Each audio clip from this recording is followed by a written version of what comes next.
The number one thing that anyone truly cares about when it comes to finding who they're going to work with in order to help them save their marriage is this going to work for me?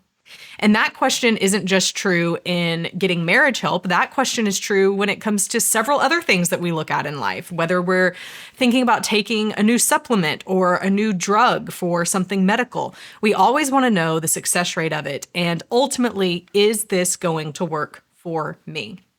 Marriage Helper has been around for close to 30 years, and we have had several different variations of ways that we have researched the efficacy of the programs that we offer. And so today, we're going to dive into what that's looked like, what Marriage Helper is currently doing in looking at our success rate, and the ways that we are going to continue to try and optimize that and make it better. But also, at the end of this, you'll really have an understanding of how we at Marriage Helper think about success, the groups that maybe we've had the most success with, if we have some new data around that, and where our historic success rate of 70% of marriages being saved came from and what it is now.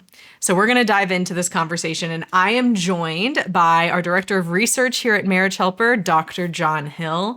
Dr. John, thank you so much for joining me today. Thank you. It's good to be here. Yeah. Well, this is a burning question on people's minds. And often our workshop advisor team gets the question on the phone of where does that success rate come from? And so that's what we're going to start with today. We're going to dive into the historical success rate and the different research projects that were done that we're looking into that success rate. And then we're going to share the update. You're going to really share a lot of the updates about the last 2 years of the research department at Marriage Helper, what we've been working on, what findings we found, and kind of where we're headed from here. So I know that everyone is excited to hear more about it. So the first research study that was ever done at Marriage Helper was a study with Dr. Jim Grayson from Augusta State University, and this was done in 2005. So this study, what it did is it looked at participants over the past 7 years who had attended the Marriage Helper workshop at that time. Now, it's important to note a couple of key things here. So the very first workshop that was created, my dad, Dr. Joe Beam, did create that workshop. We did not call it the Marriage Helper Workshop. And that very first workshop, some of the content is still the content that we use now, but a lot of the content we have updated since then. But the way that we do this workshop, the way that we do the 3-day workshop is the same. There's some other, just the kind of the framework we use over the 3 days is unique to what we do. And that is similar, if not exactly the same, to the framework that we used back then. So we looked at attendees who had come from 1998 to 2005. And really, this research study was comprised of 2 questions. Dr. Grayson contacted each of these people. There was a total sample of 500 a little over 500 people that were in the list that had gone to the workshop during those 5 years.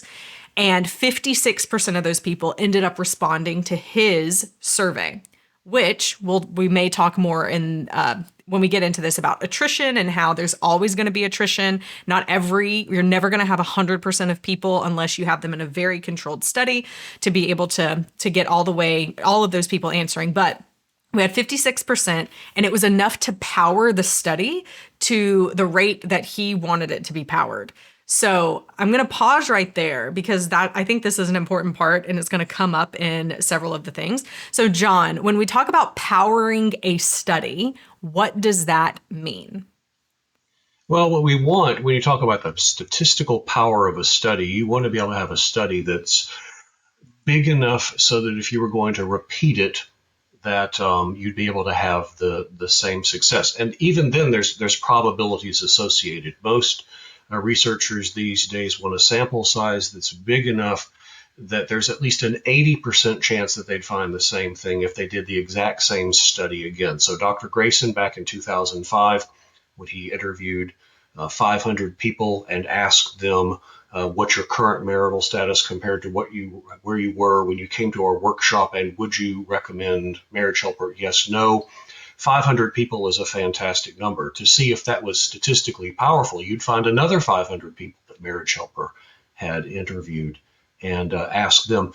And if the study is statistically powerful enough, you'll get about the exact same answers. You might be off by a few percent, but a couple of percent in a survey that big isn't going to matter that much. And 500, by the way, out of a few thousand is just a fine survey. People sometimes get perplexed, especially in a political season. They'll hear about, 400 people were surveyed or 1,000 people were surveyed, and they go, wait a minute, there's 350 million people in the country. How can these be accurate? Well, as you add more and more people to a survey, the more and more that survey begins to look like the overall population if you're picking them well. You're not just picking girls or guys or rich people or poor people or whatever it is. So we are aiming to have things that are statistically powerful enough, and we love big samples. It's hard to get them because not everybody, like you said, responds.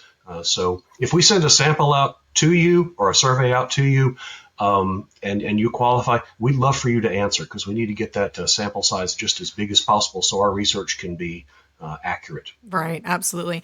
Now, the research that was done in looking back over that 7-year time frame, there was a total of, I think, like 550-ish people who had gone through the workshop over those previous 7 years. Of that, 56% of those 550-ish. So it was about 250 or 280 people. Which is a fantastic response rate. Which is, I mean, that's good news. That was a fantastic response rate. And initially, he was wanting to look at each of the year groups by themselves as their own, as stratified. Am I using the right? You could call them cohorts or strata. But you have the 1998 people that came, the 1999 people. Strata and cohort are just the fancy terms of the people that attended those various years. Yeah, there wasn't enough people. There wasn't an equal amount enough of people that would that answered from each year group. So he ended up just taking all 7 years and looking at them as a whole. And what he found was that of the people from 1998 to 2005 who had come to the workshop, that 70% of them were still married. 29%, so it was about 70.3% or 70.7%, a little over 70%. And then the other 29.3% were separated or divorced.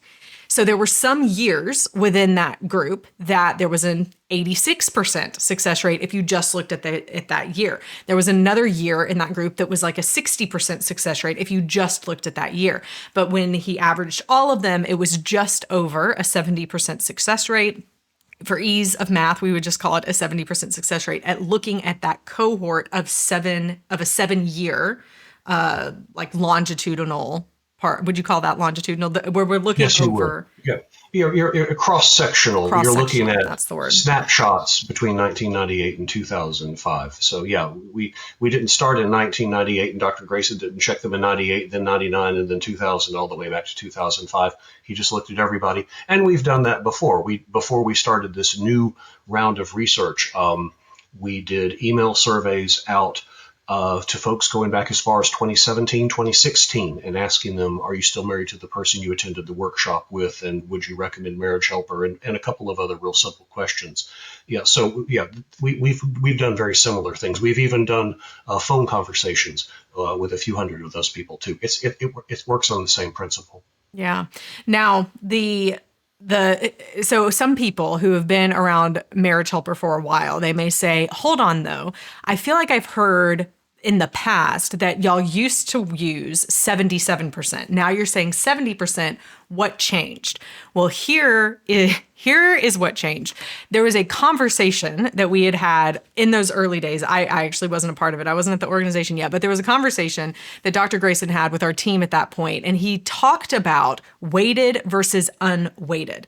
And he said that unweighted, it was a 77% success rate, but weighted, it was more like a 70% success rate. The weighted part is what we have the documentation of. And so for integrity, once we found the documentation and knew this is what we have, we knew that we had to start using that because that's the only data point that we could actually pull from our hands of the data that he did, that we could go. Now, what is weighted versus unweighted, Dr. John?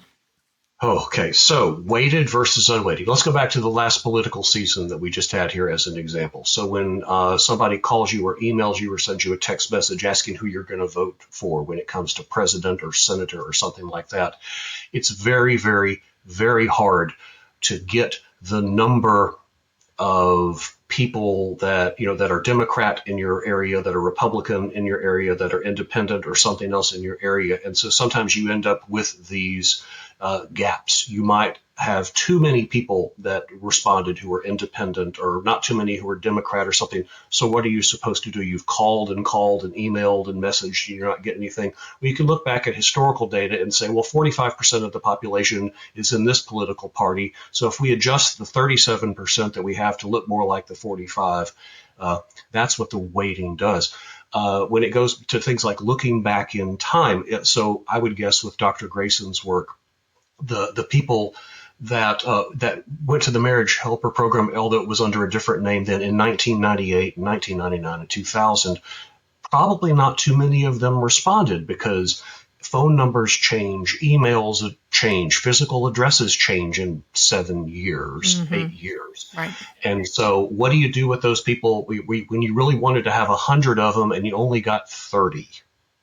So that's when the weighting comes in, and you say, okay, well, we're gonna say that these other people, if they're like them, would then look like this, and kind of extrapolate. But then the people that you surveyed in 2005, and they had been a part of the program in 2005. Well, yeah, you know who they are, you know where they live. You just talked to them a couple of months ago, and you might have a really big number of them, an overrepresentation of them. So there's ways you can kind of lower the impact of one and kind of raise the impact of the other. And that's really what kind of the weighting is like. Yeah, got it.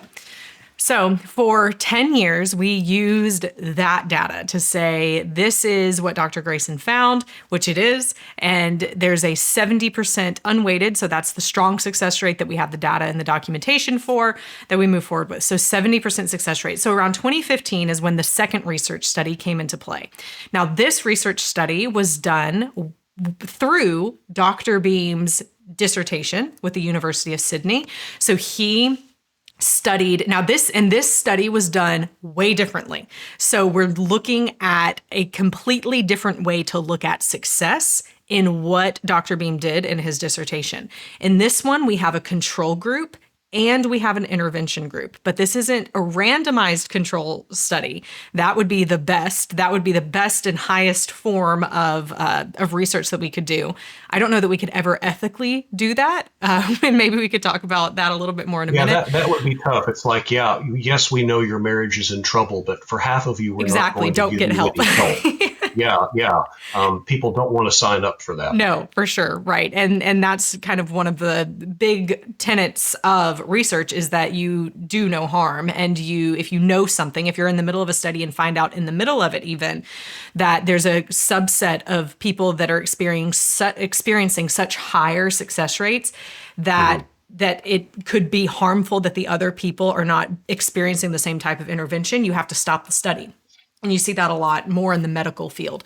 But so we could never do that. But we kind of did. This is kind of the next best thing, the way that Dr. Joe set up his research. So they recruited people who were over the age of 21. For the control group, they recruited people over the age of 21 who were married and currently living with their spouse, who were American citizens. And that's pretty standard in PhD dissertation research. You have to get the variables as close to each other as you can in the first kind of study that you're doing to something. It's called controlling for things. And so if you're, like the U.S. population is like 52% female, so you'd want to have 52% female. And if certain groups fall into different income strata, certain ethnicity, Hispanic origin, over the age, in the United States, over the age of 21 is when you're most likely to be married. So yeah, you're covering all the bases. So your sample looks as close to what the overall U.S.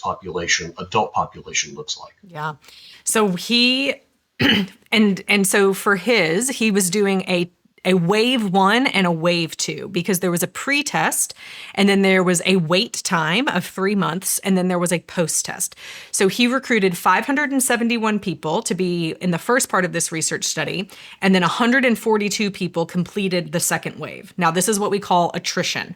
There's a natural amount of attrition, or people who are going to fall off and not participate in wave 2 of any kind of pre-test, post-test. It's a natural part of research. So he ended up, for his control group, having 142 people that he could actually use their pre-test and post-test and see. Basically, he was using a couple of different measurements that were measuring marriage satisfaction. So the Kansas Marital Satisfaction Survey was one of them, KMSS, the DAS-4, the Dyadic Adjustment Scale, which is 4 questions. And both of those are measuring marital satisfaction and basically marital crisis. And so he was just trying to get an idea of, in the general population who's not saying that they have any marriage crisis, is there going to be a change at all for them over a 90-day period? And there wasn't. There was no statistically significant change. There was a decrease, actually, but it wasn't enough to be statistically significant. So that was good. We have a control group that now we can compare the intervention group to, that he worked with. And Dr. John, you were a part of helping run the data for this research study. It was 10 years ago. Yes, I was back about 10 years ago. Dr. Joe called me up and said, "Hey, I understand you do this," and it was good. His dissertation is long and it's complicated, but it is elegant in that it answers the questions and doesn't, chase too many shiny objects or things like that. And what was nice to find about the dissertation results was very similar to what was found by Dr. Grayson 10 years earlier, is that the percentage of people who were married in 2005, about 70%, that weighted score you were talking about, when you held it up to the strictly controlled group that Dr. Joe was using, it was in the 70s as well, 70 to 75%. So all of a sudden we're detecting a pattern here. Mm-hmm. And the control group that you talked about too, we wanted to see an improvement with marriage helper scores. Hey, because you've been a part of our program and you don't expect anything to really change with the control group because you really haven't done anything with them. And the fact that they might have decreased a little bit, but not enough to write home about, is also not surprising, because the longer you're married, the greater the chance there's a possibility that something could, go wrong, go sideways, get complicated. Yeah. And I mean, it even could be, because it was a 3-month time frame. So it even could be that by that control group answering those first set of questions, they began to think about their marriage a bit more. Oh, absolutely. Yeah. Things like this can make you self-aware. You ask somebody about something, you say, are you thinking about buying a Toyota Highlander? Well, no, I'm not. But then all of a sudden, when you're driving to do the last of your Christmas shopping at Marshall's, wherever, it's like every third car is a Toyota Highlander. No, it's not. You're just more aware of them than you were before. So again, that's not surprising. Yeah. In the intervention group that Dr. Joe used for his dissertation, so that group, it was people who were coming to the marriage helper workshop. They did their pre-test before coming to the workshop. They did the workshop, and then 3 months later, they had their post-test. And we had 188 people who took pre-test. We had 63 people in the second wave who completed the post-test. And as you said, we had the ability to now compare those two groups to each other. And even more so, yes, we saw that there was still about the 3 out of 4 couples that were still married. But the other interesting thing, so 3 months after the workshop, 75% of the people were still married. Another, on top of that 75%, 9.5% were separated in the pre-test. Oh, yeah.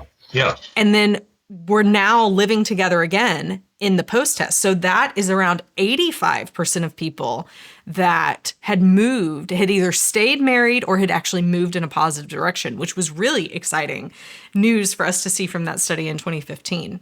And then even more, what Dr. Joe was actually studying for his dissertation was the causes of and correlations between marital and sexual satisfaction. And so he was able to see that 57% of those attendees weren't just still married, but they had experienced an increase in marital satisfaction. So now they were happier. And 68% of people had seen an increase in sexual satisfaction. So, and there was no sexual intervention. There was nothing in the workshop that addressed sex, but because marital satisfaction was increasing, sexual satisfaction was increasing. And that was actually what he was looking for in his dissertation, whether or not you could increase one by only focusing on the other. So that's what we learned from our 2015 research that we did. Is there anything that you would add to that, John? Well, I would agree that the findings, even though you weren't really testing for testing for sexual satisfaction and these other things, you and I have done some initial kind of research looking into in our most recent data as to why people come to Marriage Helper, and we bring up a variety of different issues, and we use a very sophisticated form of statistical analysis called factor analysis, and it kind of says these kinds of reasons cluster over here, and these kinds of group over here, and these kinds group over here. People who feel like that they're apart from each other, people who feel like they're not communicating very well with each other, surprise, surprise, their sexual satisfaction score isn't there either, because you need to be together to be together. And so, yeah, it's not surprising at all to me that you find these complementary improvements in marital quality of life. Yeah. Well, let's talk about that. Let's talk about our Okay. current state of research. And I think it's an appropriate place as well before we dive into it to just take a minute and talk about what is success? Because a lot Oh, of people who help marriages and other companies out there, you may see them say something like, we have a 99% success rate. We have a 98% success rate. And at Marriage Helper, we say we have a 70% success rate. So what does that mean? And does the word success mean the same thing in every single one of these situations? Well, we don't know these other companies, but it would be amazing if some of these other companies had success rates that high. Like, people should be studying them in depth, because the research, oh the yeah. general research out there shows that 70% has kind of been the highest that you can really get it with some of these interventions that have been pretty well studied. And so, like with ours, as you've been hearing us talk, you, the listeners, you've been hearing us talk, we try and go in depth and make sure that we're doing this the right way. Are people still together? Is there a control group? I mean, we've done several different things. Success to us is not just, did they do everything we told them to do? And there was a marriage counselor I talked to many years ago. This is what I'm thinking of. And she said, well, I only track the success rate of people who have done everything I tell them to do. And of those people, it's a 98% success rate. It's like, well, you're really picking and choosing who you're actually tracking and how you're sharing that data. And so there's several things in general when you're wanting to know about the success rate of something. The time frame that it's looking back over, the population in which is being studied in the group. Like we were saying earlier, a certain number of people is needed to power the study correctly. And there's actual calculations and different programs that we use in the world of research to tell us what we need in order to power our study correctly. What else would you say, John? Well, one of the things I would say is that it's really, really hard to know what we know what the marriage failure rate is. 40 something percent. People that get married eventually divorce 40 something percent. Yeah, but what about for marriages that are just in trouble right now? We don't. It's really hard to, like you said, it's not ethical to create a marital problem and then have some people have it solved and then other people not solved. And for people who are going through some kind of issue or issues, and the average person, by the way, who comes to Marriage Helper doesn't just have an issue. Some people, will give them 10 choices for reasons why they're attending. And 9 of those are answers that we provide, and then there's another just a little open space other in case their circumstances don't fit what one of these other 9 are. Some people don't put anything. Okay, that's fine. Some people, a very few percent, like 2%, fill up all 10. And the average, though, comes with about 4 different concerns, problems, issues, challenges. And those are all very different. Sometimes people come with 5, and you don't know if that person didn't have our services, our help, and how things would pan out, might they get better? Yeah, but we just don't know what that percentage is. So it's really hard, like you said, to have something to base that on. Again, going back to Dr. Grayson's percentage of the 70%, Dr. Joe's of the 70 to 75%, our most recent research is showing the same thing. And so what we've been doing, Alina Wisniewski, our research assistant, we have been reaching out to people as far back as 2022, and I guess it'll be 2023 this year when 2025 rolls around. We're going back and we're looking at people at 3 months, kind of like what Dr. Joe did. And we're also looking at 6 months and 9 months and 12 months and 18 months and 24 months. We don't want to just settle with, hey, we kept your marriage together for another 3 months. Please pay us. We want marriages to last a lifetime. And what we're seeing is, in general, if you look at all those hundreds of people that we've heard back from, we have thousands of people now in our workshop database. I'd say 6,000 to 7,000 people that we have data on who've enrolled in our workshops. And we have a few hundred that have responded. And hopefully over time, that number is going to increase and come back to that idea of being statistically powerful. But what we do know is that everybody taken together, you're looking at about a 75% success rate. And when you're looking at only those people that are, married, it's 75% success rate. But that's also including the people that it's only been 3 months. Now, there are some people that come to our course, and Kimberly, you've been in these workshops before, and I've watched one or two of them. They come because their spouse will only grant them a divorce if they attend. And so, some are going to be lost, and that's unfortunate. We have some that are already separated, a handful, a very small handful, that are already divorced that come to the workshop. When you take all those into consideration, 70 to 75%. After a year, though, it drops, but again, just by a little bit, maybe down to the high 60s, low 70s.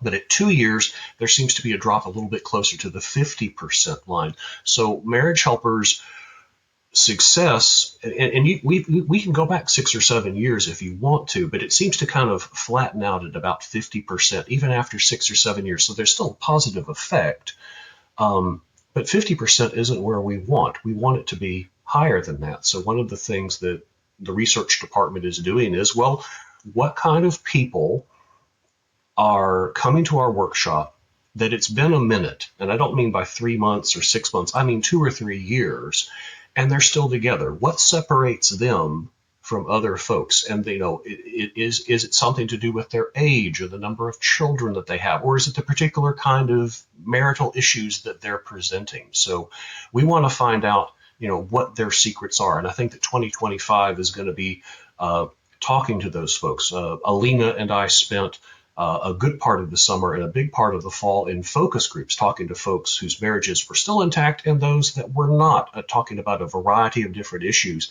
And it's one thing to get a piece of paper with a response on it, but to really get in and to hear people's heart and to kind of summarize what they're saying and spend an hour with a group of 4 or 5 of them has really been helpful. And so looking here at my notes about this, there was another one I was going to bring up. Let's see if I can find. Here it is. One of the big things that Dr. Grayson asked, and that we ask all the time now at Marriage Helper, is, would you recommend our services to a friend or family whose marriage is in crisis? And the first time I saw it, I thought it was just crazy, because we can't help everybody. Not everybody's marriage has the happy ending, but the overwhelming majority of us give us extremely high scores. In Dr. Grayson's case, 99% of people said they'd recommend us. 99%. Okay, that's when 70-something percent, only 70% had success. Nowadays, what we do is we ask you on a 1 to 10 point scale, how much would you recommend us? And 10, of course, is, yes, absolutely. Our average right now, I just looked at the data today, prepping for this, 8.9. Wow. 8.9. Now, what's crazy about these numbers is that 65% of our clients who are still married, or maybe they were separated, or maybe, like you were talking about, they were divorced, they're now reconciled. Okay. 65% of those people would give us a 10. 65 would give us a perfect score. Separated, half of them would give us a perfect score. The divorcees, this is where it gets interesting. The divorcees whose marriages were already broken, or they came to the workshop and they didn't make it, for whatever reason. Maybe it was them, maybe it was their spouse. We don't know. 70% of them would give us a 10, Wow. which is higher than the marrieds. Now, it's not statistically higher, but it's still higher. And, so this tells me that we're doing something right, that people are finding value in what it is that we're providing. Can you tell us a little bit about the focus groups? Because I heard you and Alina, after doing some of them, say that there was a kind of a theme that came out of people, even when their marriage had not yet been saved. They're kind of still in the middle of their marriage helper journey. What were some Yeah. things that you heard Well, qualitatively? the biggest one I remember was that some people would say it shouldn't be named, save my marriage or whatever it is. It should be something like save yourself. When people, there seemed to be this common theme. And again, if you're watching and your situation is different, we understand everybody's situation is different. But for a lot of people, they came in going, okay, this is going to fix my marriage. And one of the things that our coaches do, that our curricula does, is it says, okay, that's fantastic, but let's figure out some things about you first and figure out where you are. And so my phrase, you can ask Alina this, for the past 6 months has been, people come in to Marriage Helper often with their hair on fire. That this is a point of crisis. Maybe they found us. A lot of people find us on a Google search or a YouTube search. The overwhelming majority find us on some kind of media. They're not recommended by a therapist or a counselor or a pastor or a minister or not even a friend. They find us online. They're desperate. They find us. They come in, and maybe in a very short period of time, they go into one of our workshops and they say, "Yes, this is gonna fix things." And what they end up finding out is that it's actually kind of helping them understand and fix themselves. And a lot of folks that come through our program have been through counseling and have been through therapy, and there's nothing wrong with going through counseling or therapy. But a lot of our focus group people said, yeah, they helped me figure out what went wrong. They helped me figure out what it is in my background and my spouse's background that made us incompatible or was giving us this kind of trouble. But now they're looking for that move to the future, that push to the next thing. So the therapist and the counselor, not all of them, but many of them talk about, okay, here's what brought you to this point. Marriage helpers, coaches are saying, according to our people in the focus groups, okay, we know now why things have happened. Let's plan a course for you to be a better you, regardless of whether the marriage works out. Now, we want the marriage to work out. We're going to do everything we can to make the marriage work out. But if it doesn't, you can still come out of this and still be a better person to yourself and to the rest of your family and to your friends and just in your future going forward. Those have probably been the two or three biggest things that we've discovered. Yeah. And that follows exactly what we've been rolling out at Marriage Helper with the 7 steps to save your marriage. And the first 3 you can do and should do by yourself, because they focus more on you and fixing yourself, maybe a hard way to put it, but really looking inside and becoming aware of the areas in which you have the opportunity to grow and you have the opportunity to change and become your best self. The first 3 steps to saving your marriage has nothing to do with your spouse. And it is the hardest thing to try and get people who have their hair on fire, like you said, to see, because all you can see when you're in the middle of the crisis is, but my spouse. But if I need them to come back. How is focusing on me going to help them come back? They need to change. They need an intervention of some kind. I need them to listen to this material, not me. But it's actually opposite of what people logically think it might be, when you work on you, it gives the best opportunity and the highest likelihood that your spouse actually will come back around to be able and be willing to get marriage help with you, which is the thing that is going to give you the best chance at being able to save your marriage fully. And the spouses that maybe we're all worried about because the marriage is in crisis and I'm coming to marriage helper and they don't want to do anything with it, or maybe they're really reluctant or they found some other love. When those first three things are implemented, what we're hearing from the focus groups, what we're seeing is spouses are noticing and spouses are going, you're taking this seriously. And but it's not an overt part of marriage helper to say I'm taking this seriously and it's all because of marriage helper. No, it's just I'm trying a new course of action here, and it's making a difference. Yeah. And sometimes that's an invitation for that wayward spouse, the reluctant spouse, to come. And then for others, it is actually, yeah, you're taking this really seriously. I don't want to have anything to do with this. Yeah. Yeah. It's important to know, just like going back and summarizing some of the things we've said, it's important to understand when looking at success rates, understanding success rates. What is the success rate? The first question to ask is, well, the success of what? So if someone's saying that something is this much successful, what is the thing that they are using to measure that? And at Marriage Helper, ours is, are you still married? That's our key one. Now, there are several other ones that we are tracking as well. I don't know that we have enough data yet in our groups of people, but things like self-esteem, hope, some different things that are kind of a part of an assessment that we've created that Well, our clients go through. all those things are, it depends on, are you coming by yourself? Are you coming with your spouse? Mm-hmm. 2025, I know that for research is a lot of it's going to be dealing with those solo spouses where the Yeah. other spouse is just not interested. Yeah. I did find that stuff. It was over here in another little pile of my brain things. You were talking about other ways to measure success. Um, maybe you go through the program and maybe you're still together, but things are still kind of tense. Okay.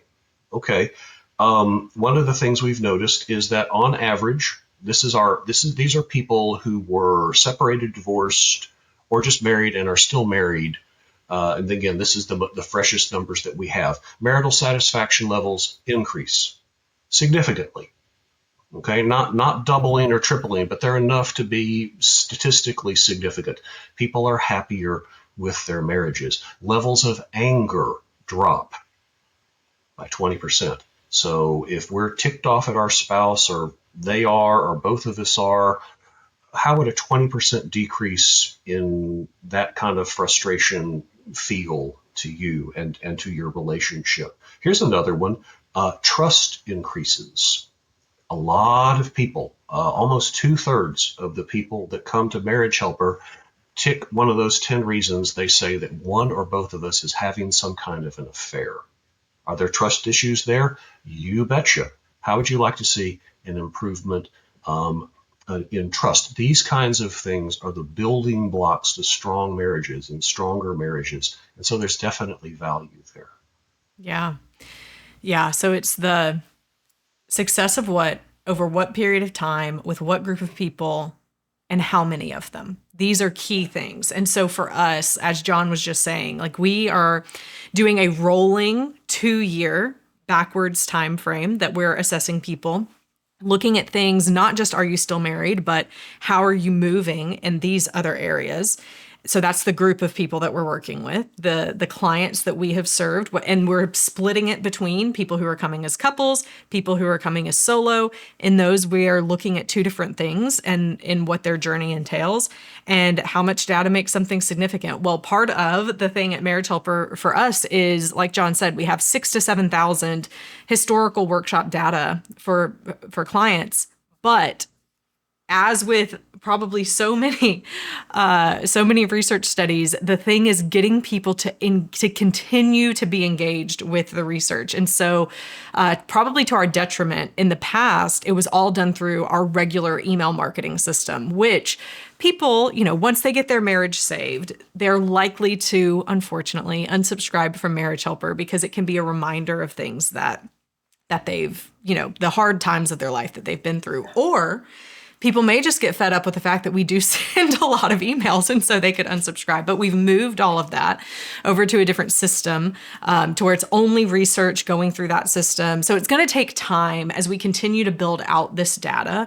But we do to just get more numbers and feel more, just have more robust findings for all of these things that we are that we want to understand about our clients and the ways that we want to better their journey. But Dr. John and Alina have done a fantastic job at really just caring so much about our clients that we are combining the quantitative data and the qualitative data through our surveys and through our focus groups, and taking all of that, combining it, understanding where our clients are and what we can continue to do better. This is a key part of what we do and how much we care about marriage here at Marriage Helper. And so I'm encouraged. John shared some of these numbers with me a couple of weeks ago, and I could have run down to Birmingham, just like the 250 miles, just run down there and given him a huge hug because it was great information to hear of the good news we were hearing. But the other thing, John, that I wanted to point out is you said, we don't have a lot of data yet, but in that second year, we're really beginning to see there be that success rate dropping. And so what I want clients to hear is, you may feel like you're out of the woods and then you stop doing the things that need to happen. We are re-gearing our efforts going into 2025 around what does that second year look like for our clients, because now we have the data to show this is a breaking point. And so what are we going to do to help the client continue to maintain that 70 to 75% success rate even into year two? But I think you need to go into it with the mindset of that too. This isn't a quick turnaround. Yes, it's a 3-day weekend and maybe a 90-day program that I'm going through, but it's not going to be fixed in 90 days. This is a lifetime sustained change that needs to happen, and you can't become complacent in it. I mean, there was a question we had as the research team, which is, how long does Marriage Helper take ownership of the success rate? Like, at what point is it really that we did everything we could for the client, but now it's on them to maintain those efforts? And I don't know that we ever got to a decision on that, but we want to help maintain the success rate as long as the client is actively engaging and we're proactively moving them forward, however long that might be. John, what would you have to add to that? I would say it's a two-edged sword, because on the one end, we want people to be able to go, we are whole, we are better. And at the same time, though, we don't want to be like that person who goes, I feel okay today, I don't need to take my pills. If this is a situation where you need to take your pills, then you need to take your pills. Maybe things are different after 2 years. But one of the things we talked about in the focus groups that we were talking about was, we were finding some people that had been part of our program for a few years, and they were kind of weaning themselves off to go and to the next step of other things. And so I think that there's a point where that happens. We just don't want to string you along forever for subscription fees or something like that. That's not the point. The point is for you to have a good marriage and good, interpersonal and family relationships. That's definitely going to be part of our future work, is trying to figure out, like you said, that break point. Absolutely. So John, with all the research that we've talked about today, the research you've been running over the past several years of data points at Marriage Helper, what are some of your key takeaways, even if it's recapping some things we've already said? What are some of the key takeaways that you have from the research? That's a good question. That's a good question right there. Well, the first thing is, I really think, and it's not just because I work here, but I really do think that Marriage Helper is making a difference. People associate you and Dr. Joe and their coaches and the people that they talk to in the chat rooms and such, they associate us with an idea of success. And one of the main reasons that people come and make a decision to come, go ahead and put their resources into Marriage Helper is because they believe in our success rate.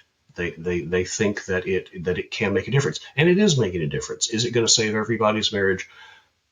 No, it's not, but it can make us better.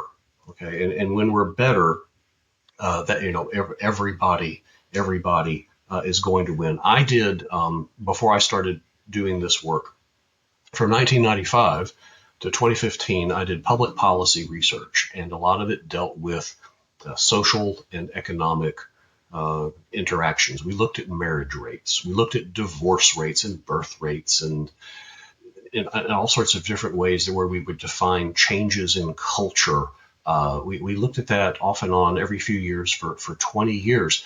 And the world of marriage is different than it was in 1998 or 2005 or 2015. The rate of marriages is down by 25% since when Dr. Grayson did his first work in 2005. The amount of cohabitation is up.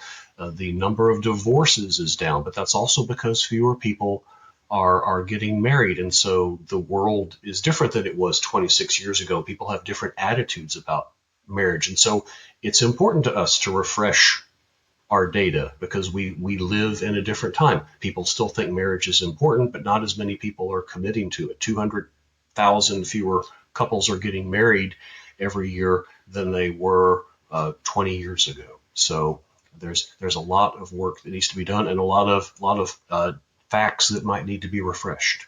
Mm-hmm.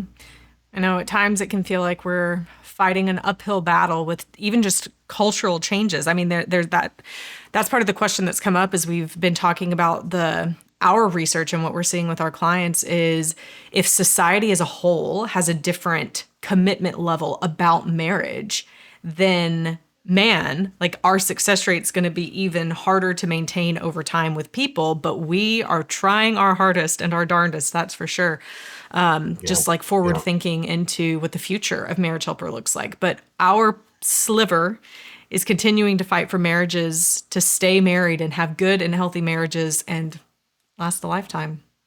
Yeah, absolutely. We can't help everybody, but we can help that one, or we can help that two, or we can help that 500. And that 500 can move the needle away from chaos toward more order, just given time. Absolutely. And it makes such a difference. Strong families, committed marriages make a difference on the individual level, on the marital level, on the family level, and on the societal level. There's been so much research about that over the years that you can't really argue against it. So it is important. And the hard work that people are doing to fight for their marriages is not in vain. And even if it feels like no change is happening right now, the fact that you are becoming a better person is helping you to be a better mom or a better dad. It can still have a family change for you, even if your marriage were to never be saved. But the ultimate goal, of course, is that your marriage would be saved. And we see it so many times where people had given up or everyone in their life told them not to, and they ended up saving their marriage, not because of Marriage Helper. We just guided them along the process, and they did the hard work, and their spouse ended up doing hard work, and they made it work. They reconciled and have beautiful families today. That's right. That's why we do what we're we do. making a difference. And success may look different for every client because people are different. But one thing that we can offer all of our clients is hope for something better. Yeah. Beautiful. Thank you so much for joining me, Dr. John. I appreciate everything you've done. You're welcome. It's good to be here.